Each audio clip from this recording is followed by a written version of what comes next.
2006 কি 7 ঘটনাটা এরকম সময়ে। তো আমি তখন মুন্সিগঞ্জে থাকি। তো বাবাকে টাকা পাঠাতে হয়, কুষ্টিয়াতে টাকা পাঠাবো বাবার কাছে। তো পোস্ট অফিসে গেলাম এবং মানি অর্ডার করলাম। সেই টাকা সহজে আর পৌঁছায় না। খোঁজ নেই বাড়িতে, বাবা টাকা গেছে কিনা, পোস্ট অফিস থেকে যোগাযোগ করছে কিনা, কিন্তু কোনো যোগাযোগ নেই। এভাবে কুষ্টিয়ার পোস্ট অফিস থেকে 1 মাস পরে যোগাযোগ করা হলো আমার বাবার সাথে যে আপনার টাকা এসেছে। তো এই যে একটা অভিজ্ঞতা, তারপরের থেকে আমি আর কখনো পোস্ট অফিসে টাকা পাঠাই না। সময়ের সাথে সাথে অনেক কিছুই পাল্টায়।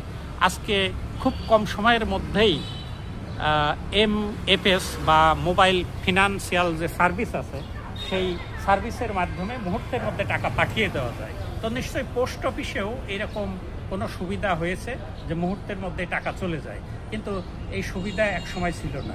তো আমি এখন দাঁড়িয়ে রয়েছি আগারগাঁও, যে ডাকঘর অধিদপ্তর আছে সেখানে, এবং সেটার বিল্ডিং দেখছেন, দাঙ্গলিক একটা বিল্ডিং। তো এটা ডাক অধিদপ্তর। তো এই পোস্ট অফিসের অনেক সেবা আছে। আর এই যে আপনারা যেটা দেখছেন, এই ডাক বাক্সের আদলে কিন্তু এই বিল্ডিংটা করা। তো এটা খুবই একটা নান্দনিক দৃশ্য। আমরা এক সাইড থেকে দেখাচ্ছি, সামনের দিকে রয়েছে রাস্তা। পুরোটা দেখাতে হলে আমাদেরকে আবার রাস্তার ও পাশে চলে যেতে হবে। তো আমরা ও পাশে যাবো এখন। অনেকের অনেক স্মৃতি এই ডাকঘর নিয়ে আছে। কত চিঠি ডাকে তখন আসতো, আমি বাবাকে চিঠি পাঠাতাম।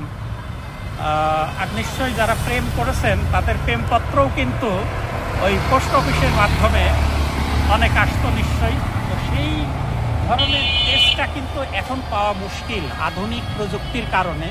এখন মানুষের মোবাইল ফোন হয়েছে, সেই মোবাইল ফোনের মাধ্যমে মানুষ যোগাযোগ করে, হোয়াটসঅ্যাপ, তারপর আরও যে সামাজিক যোগাযোগ মাধ্যম আছে। কিন্তু এর যে আলাদা একটা অনুভূতি, যে প্রেমিক তার প্রিয়াকে চিঠি লিখেছে, 1 সপ্তাহ পরে পৌঁছাবে, আবার কখনো হয়তো 1 মাস পরে সে চিঠি পাবে, এই যে কি একটা আবেগ অনুভূতি কাজ করতো। তো আর এখন তো আবেগ অনুভূতি নিয়ে এখন মনে হয় মানুষ অত চিন্তা করে না, সব কিছুই খুব দ্রুত করে ফেলতে চায়। তো ওই সময় কিন্তু একটা আলাদা ব্যাপার স্যাপার ছিল। আমি তো নিয়মিত বাবাকে চিঠি লিখতাম। আমার প্রেমিকা তখন ছিল না, মানে আমি যখন যে স্থানটার কথা বলছি, এটা একটা দারুণ অনুভূতি। এখন হতো টাকা দেরিতে পৌঁছানোর কিন্তু আরেকটা বড় কারণ হচ্ছে যে ওনারা ঠিকঠাক বেতন পেতেন না, বা আমি যতদূর জানি কিছু কিছু শাখা ছিল, সেই শাখাগুলোর কর্মচারীরা 700-800 টাকা নাকি বেতন পেতেন। তো হয়তো তারও অভাব অভিযোগ আছে। টাকাটা পাওয়ার পরে তিনি তার কাছে রেখে দিতেন, এবং রেখে দেওয়ার পরে সে হয়তো এক সময় আবার কোনো না কোনোভাবে এটা গ্রাহকের কাছে বা যে পাবে টাকাটা তার কাছে পৌঁছে দিতেন। তো সেই সময় আর এই সময়ের অনেক পার্থক্য। তো আমাদের এই যে ডাকঘর, সে ডাকঘর এখনও গ্রামে আছে। আমরা সরকারি নথিপত্র পাঠানো গ্রহণ করা, এটা কিন্তু এখনও ডাকঘরের মাধ্যমে করে থাকি। তো ডাকঘর বেঁচে থাকুক, এবং যাদের মনে সুখস্মৃতি আছে তারা সেই সুখস্মৃতির রোমন্থন করুক।